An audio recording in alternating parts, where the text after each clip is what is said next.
ओम श्री परमात्मने नमः। ओम श्री गुरुभ्यो नमः। ओम श्री ऋषिभ्यो नमः।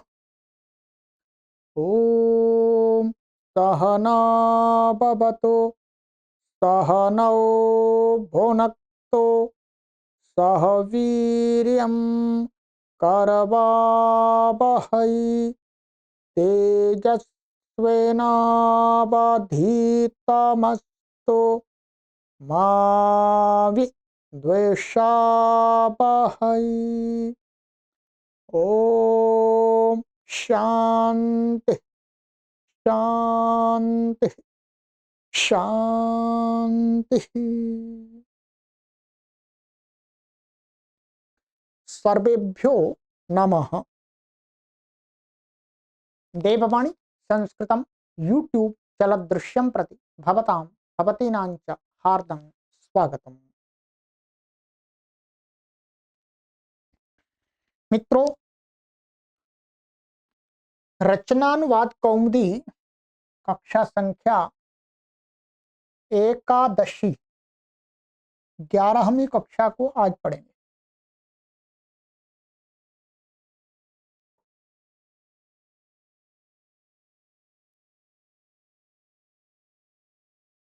दस कक्षाएं हमने आपको पढ़ा दी हैं और इसके 5 अभ्यास हमारे पूर्ण हो गए हैं। आज 6वें अभ्यास का आरंभ होगा। ठीक है, ये सीरीज संस्कृत भाषा के अनुवाद सीखने के लिए द्वितीय स्तर की सीरीज है। द्वितीय लेवल के द्वितीय स्तर के अनुवाद सीखने की।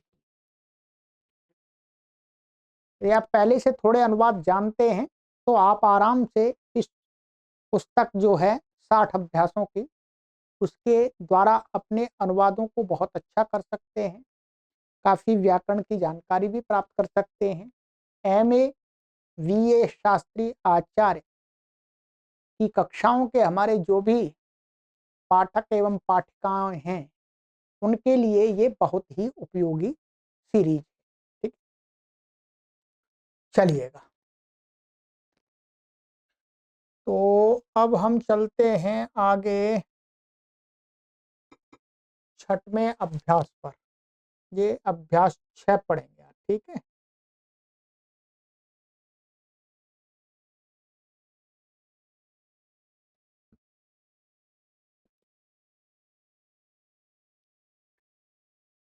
अभ्यास 6 यानी षष्ठः अभ्यासः। ये शब्दकोश है आपका। 125 शब्द हमने पढ़ लिए हैं, 25 आज और पढ़ेंगे इसके अंदर, तो 150 हो जाएंगे।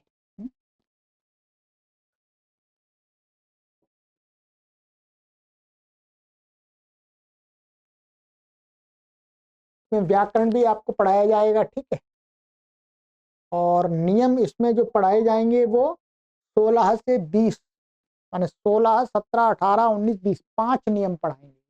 ठीक है, चलिए तो शब्दकोश देखते हैं। आइएगा, शब्दकोश को पहले आप पढ़ेंगे। क विभाग में धनम धन, नगरम नगर, आसनम आसन, अध्ययनम पढ़ना, ज्ञानम ज्ञान, कार्यम कार्य, ओदनम चावल। ठीक है, वर्षम वर्ष, दिनम दिन।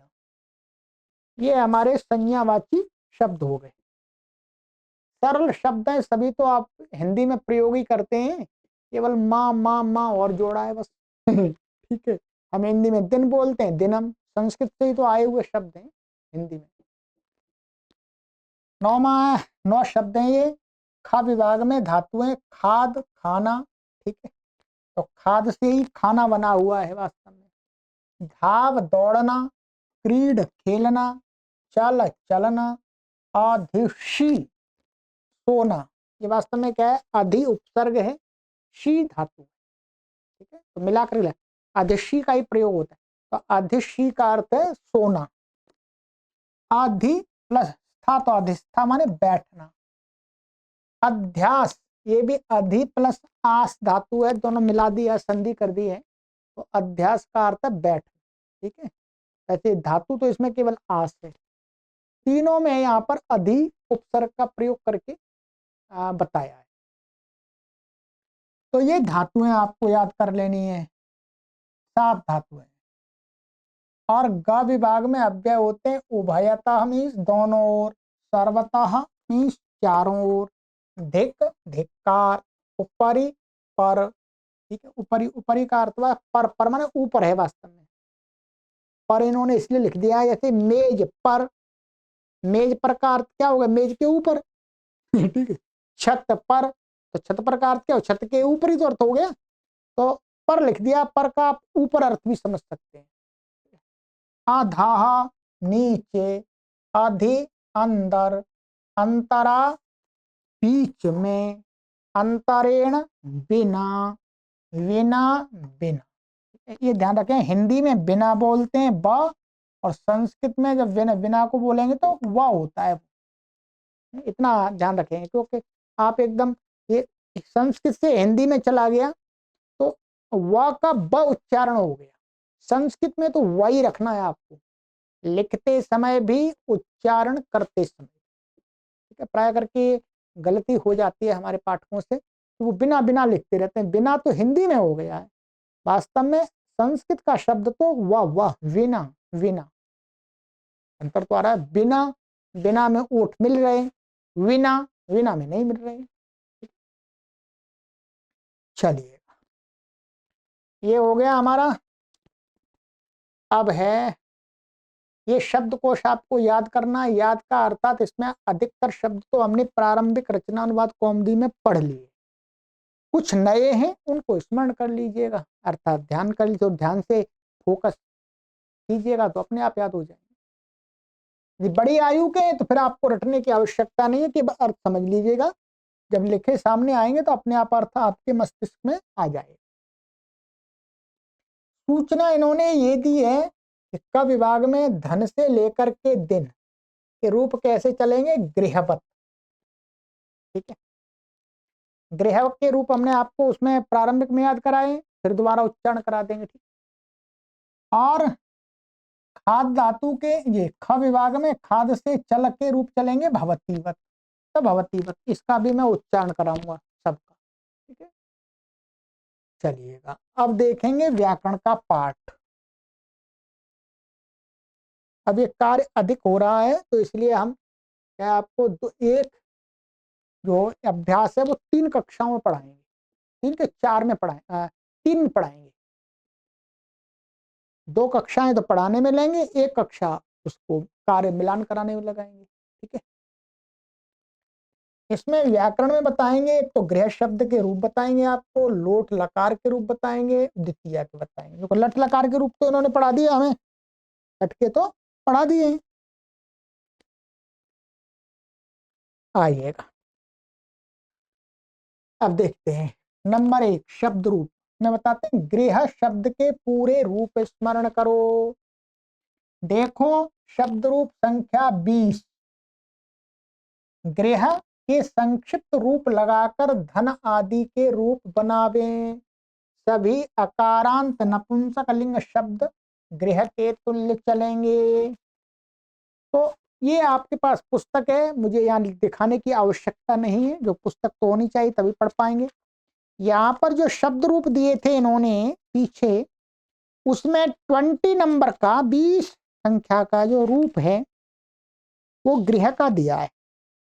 यहाँ पर दिया है, आप अपनी पुस्तक में देखेंगे तो पेज नंबर 129, 129, यहाँ पर आप देखेंगे नीचे बीच में 20 नंबर का दिया है। तो इसमें क्या करना है, पहले तो गृह शब्द के आपको पूरे रूप याद कर लेने हैं। याद हैं, पहले हमने बहुत कराए हैं, उसमें प्रारंभिक में तो कराई दिए, खूब रटाया, रट्टा लगवाया। फिर संक्षिप्त रूप उसके, या संक्षिप्त रूप भी यहाँ लिखे होते हैं, उन संक्षिप्त रूपों को लगा करके जो आगे के शब्द हैं उनके रूप आपको चलाने हैं।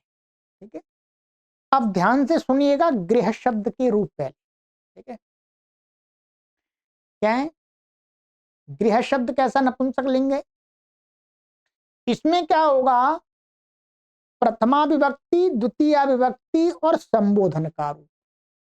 ध्यान रखें, क्या है, प्रथमा विभक्ति और द्वितीय विभक्ति और संबोधन का रूप अलग होता है बाकी इसके जो रूप हैं, क्योंकि ये भी ह्रस्वकारांत शब्द है, हा हा हा आ अंत में, ऐसे राम भी ह्रस्वकारांत शब्द था। तो पुल्लिंग में और नपुंसकलिंग में समान होंगे, केवल प्रथमा विभक्ति द्वितीय और संबोधन में अलग होते हैं। संक्षिप्त प्रत्यय भी वही होते हैं।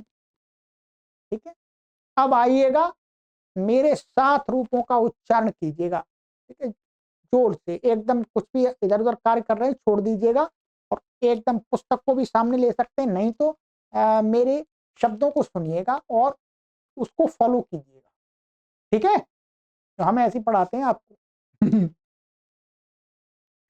बोलिएगा, गृहम, गृहे, गृहाणि। ऐसा मत बोलिएगा, ग्रह मत बोल दीजिएगा, ग्रह, ग्रह तो ये हो जाएगा आपका, इसका अर्थ घर नहीं होता, इसका अर्थ ग्रह, जो नक्षत्र होते, ग्रह नक्षत्र होते हैं वो। ठीक है, हमें बोलना है री, गृह, गृह, गृह।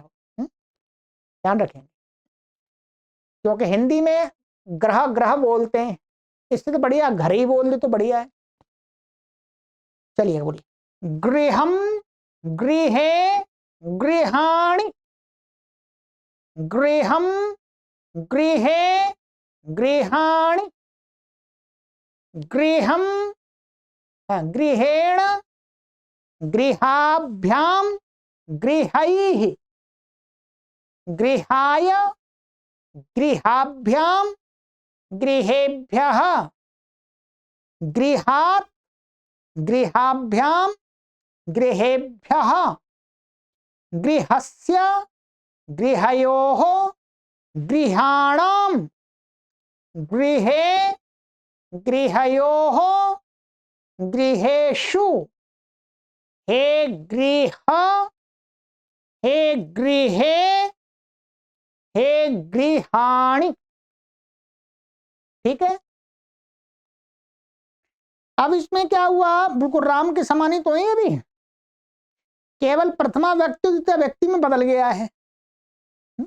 तो वहां गृहम, गृहे, गृहाणि, गृहम, गृहे, गृहाणि, और संबोधन में क्या बना, हे गृह, ये तो राम के समान ही है, पर द्विवचन और बहुवचन में अलग है, गृहे, गृहाणि, तो प्रथमा व्यक्ति में वैसे आ जाएगा।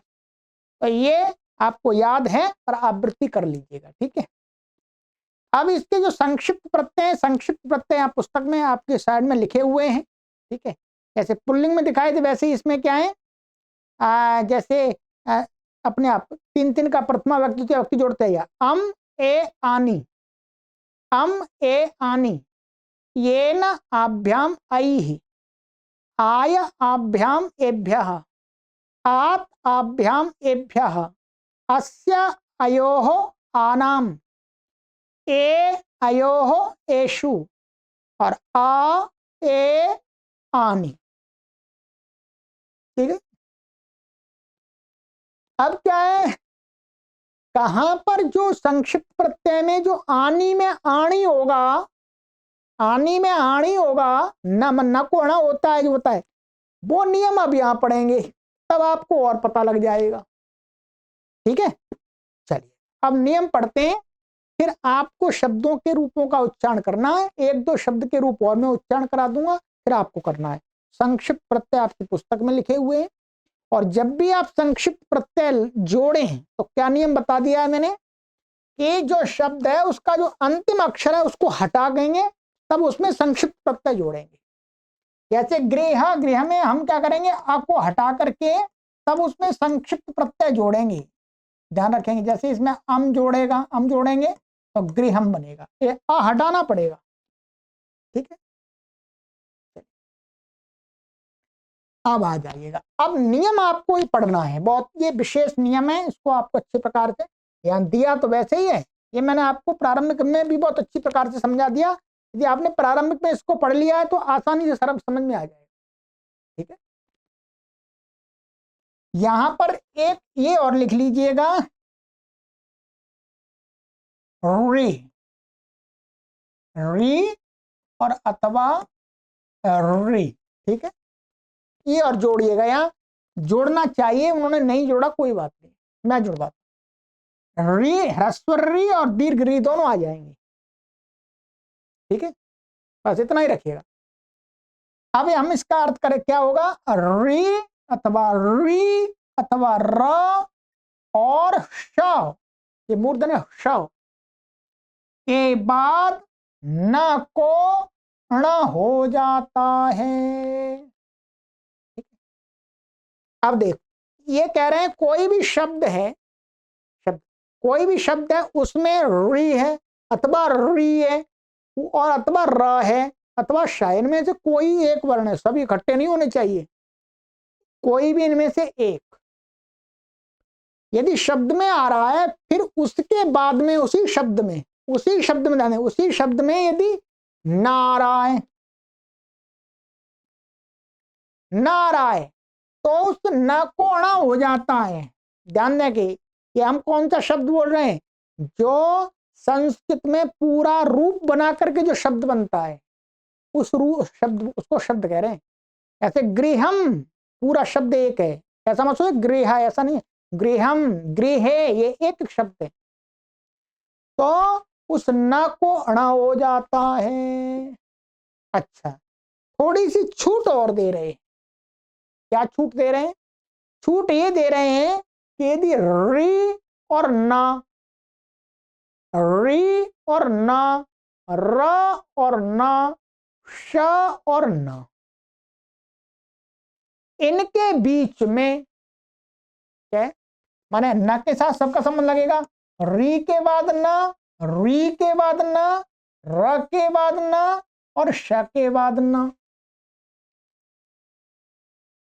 ना हो तो उसको अणा हो जाएगा सीधा। यदि बीच में कहते हैं, यदि ये वर्ण आ जाए, अट, अट का अर्थ है स्वर, सभी जो हमारे वोवेल्स हैं उनमें से कोई अक्षर, आ ए ई, इनमें से कोई अक्षर इनके बीच में आ जाए, इनके न और इनके बीच में, तो, और हा, ये हा हलंत है, ध्यान रखें, अकार उच्चारण के लिए हलंत में समझना है, हलंत है, जैसे या हलंत है, ये व हलंत है और र हलंत है, ठीक है, ऐसा। परंतु ये जो अ जोड़ दिया है, तो ये तो स्वर इसमें आ ही गया, तो स्वर का व्यवधान तो चलेगा ही, परंतु यहाँ हा या व र कह रहे हैं तो इसको हलंत, क्योंकि बिना उसके उच्चारण नहीं कर सकते, इसके लिए लिखा हुआ है, ठीक है। तो ये आ जाए, अथवा कवर्ग का कोई अक्षर आ जाए, कवर्ग में कौन कौन से होते हैं, क ख ग घ ङ, 5 हो गए। इसी प्रकार से पवर्ग, पवर्ग में से पवर्ग का कोई अक्षर आ जाए, प फ ब भ म, ये 5 हो गए, इनमें से कोई आ जाए, अथवा आ दीर्घ आ, ये एक तो इसमें आ आता है, ये वाला आ अलग है, ठीक है, ये वाला आ क्या है, अलग है, ये आंग उपसर्ग का आता है, क्या है, आंग उपसर्ग का, ये आता तो इसी के अंदर है, पर यहां पर थोड़ा दिखा गया, ये आप जब प्रौढ़ व्याकरण पढ़ेंगे तब समझ में आएगा, ठीक, तो ये आ हो जाए बीच में, अथवा ना, ये एक और ना आ जाए बीच में, ये ना भी अलग है, ये ना व्याकरण में क्या है, नुम का ना है, ठीक है, ये तो अलग ना है ये वाला, तो ये बता रहे हैं यदि ये वर्ण भी इनके बीच में आ जाए तो भी न को अण हो जाता है, ऐसा समझना चाहिए। अब पूरा मैंने स्पष्ट कर दिया है, बीच में हो तो भी न को अण हो जाता है, ठीक है। जैसे जैसे ये जो नियम हमने पढ़ाया, ये कहाँ लगेगा, कहते हैं अभी दिखाते हैं कहाँ लगेगा, तो कहते हैं इन शब्दों में यह नियम लगेगा, कहाँ लगेगा, जैसे गृह, देखिए यहां पर री आ गया, मैंने री इसलिए लिख दिया यहाँ पर, पहले री नहीं लिखता तो फिर परेशानी आ जाती, री, और इसमें र है, इसमें भी र है, इसमें भी र, इसमें श मानेंगे क्योंकि र पहले है, र के बाद में श आएगा, तो हमें तो इसके आगे बाद वाला देखना, बाद में जो न के समीप वाला देखना है। इसमें र भी है, श भी है, परंतु न के जो न हम इसके पीछे लाएंगे तो श न के समीप में आएगा, न कि र। तो श को मांगे ऐसे पुष्प, इसमें श है, पत्र इसमें र है, ठीक है। इसमें जाना के पत्र में क्या है, ये त पहले है और र बाद में है और फिर अ है, ऐसा है इसमें क्रम। प अ त र अ, ये त पहले है र बाद में है। यहाँ पर आप सोचें कि पत्र र, बहुत सारे लोगों को इतना ज्ञान नहीं होता, और मैंने प्रारंभिक रचना कौमुदी में ये पूरा विस्तार से समझा दिया आपको। तो ये इन पत्र, अतः इन शब्दों में ये लगेगा। तो इनमें क्या होगा, इनके प्रथमा विभक्ति द्विवचन और बहुवचन, क्या इनके प्रथमा और द्वितीया बहुवचन में, ये प्रथमा प्रमाण प्रथमा विभक्ति द्वितीय विभक्ति, ठीक है, के बहुवचन में, बहुवचन में जो आनी है, संक्षिप्त प्रत्यय क्या लगता है, वह आनी, ये आनी। तो उस आनी को जब इसमें जोड़ेंगे तो क्या हो जाएगा, णी हो जाएगा, णी हो जाएगा। इसलिए आणी, और तृतीय एक वचन में एन है तो एन को एण हो जाएगा, संक्षिप्त प्रत्यय वहां एन नहीं लगाएंगे, एण लगाएंगे। और षष्ठी बहुवचन में क्या लगेगा, षष्ठी बहुवचन में आनाम की जगह आणाम लगेगा, यहां पर भी ना हो जाएगा। इससे दूसरे शब्द हैं यहाँ इस शब्दकोश में, उसमें तो आ ना ही रहेगा, ठीक है। अब देखिएगा, इसका तो रूप हमने बता दिया आपको। अब नगर का देखिएगा, संक्षिप्त प्रत्यय जोड़ जोड़ के देखिए, नगरम, नगरे, नगराणी। अब क्या हम करेंगे, संक्षिप्त प्रत्यय मानिएगा, यह नगर, नियम क्या है, ये इसको आ हटा देंगे। अब इस पे संक्षिप्त प्रत्यय आनी है, ठीक है। अब ये र है, र से उत्तर ये न, ये पूरा शब्द है, आप देंगे एक ही शब्द है। अब ये आ बीच में आ गया, ये वाला स्वर, ये स्वर वाला आ है, तो भी न को क्या हो जाएगा, अणा हो जाएगा। तो क्या बन जाएगा, नगराणी। ऐसे नगरम, नगरे, नगराणी, नगरम, नगरे, नगराणी, नगरेण, नगराभ्याम, नगरैः, नगराय, नगराभ्याम, नगरेभ्यः, नगरात्, नगराभ्याम, नगरेभ्यः, नगरस्य, नगरयोः, नगराणाम, नगरे, नगरयोः, नगरेषु, हे नगर, हे नगरे, हे नगराणी। इसी प्रकार से बनाना आपको। ऐसे कार्यम, तो कार्यम कार्ये कार्याणि, कार्यम कार्ये कार्याणि, कार्येण कार्याभ्याम, कार्यैः कार्याय कार्याभ्याम, कार्येभ्यः, कार्यात् कार्याभ्याम, कार्येभ्यः, कार्यस्य कार्ययोः, कार्याणाम, कार्ये कार्ययोः, कार्येषु, हे कार्य, हे कार्ये, हे कार्याणि। अब आगे आप चलाइएगा, ठीक है, चलिएगा। तो आज की कक्षा में मैं इतना ही पढ़ाऊंगा, इतना तैयार कीजिए अपने, ठीक है।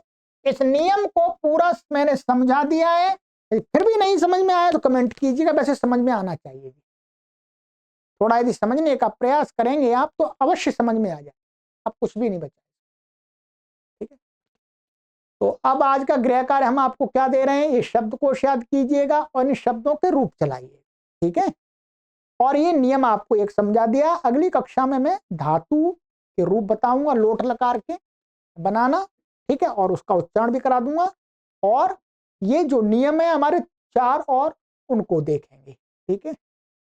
और जो गृह कार्य है वो बता देंगे आपको, ठीक है। चलिए, पुस्तक नहीं है तो पुस्तक मंगा लीजिएगा, ये द्वितीय स्तर के अनुवाद सिखाने की पुस्तक बनाई गई है, बहुत ही वैज्ञानिक ढंग से ये तैयार की गई है डॉक्टर कपिल देव द्विवेदी जी के द्वारा।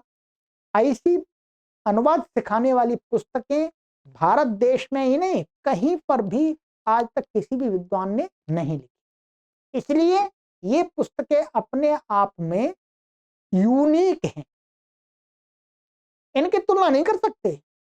ये संस्कृत भाषा को इतना वैज्ञानिक ढंग से और शुद्ध रूप से सिखाती है। ऐसा नहीं सिखाती है बिंदु लगंतम संस्कृतम वदंतम, ना ना, बिल्कुल ग्रामर के नियमों के साथ, ये ध्यान रखिए। इसलिए हमने इन पुस्तकों को चूज किया है।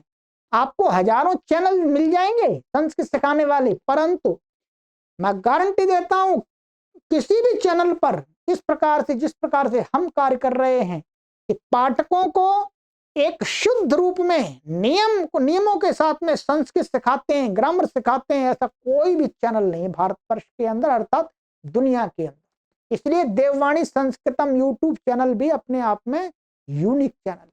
हम बढ़ाई नहीं कर रहे, ये सत्यता बता रहे। और हमने 5 से 6 वर्ष के अंदर जो कार्य किया है वो किसी यूट्यूब चैनल ने नहीं किया। आप हमारे लेक्चर्स देख लीजिएगा, हमारी सीरीज देख लीजिएगा, लगभग 5000 कक्षाएं हमने तैयार की हैं और आगे भी हमारा जो लक्ष्य है वो लगभग हमारा 25,000 कक्षाओं को तैयार करने का है। ठीक है, चलिए। संस्कृत भाषा के लिए यदि आप प्रचार करना चाहते हैं तो चैनल से अधिक लोगों को जोड़िएगा। हमने सभी के लिए निःशुल्क किया हुआ है। सभी को सादर नमस्ते, सर्वेभ्यो नमः।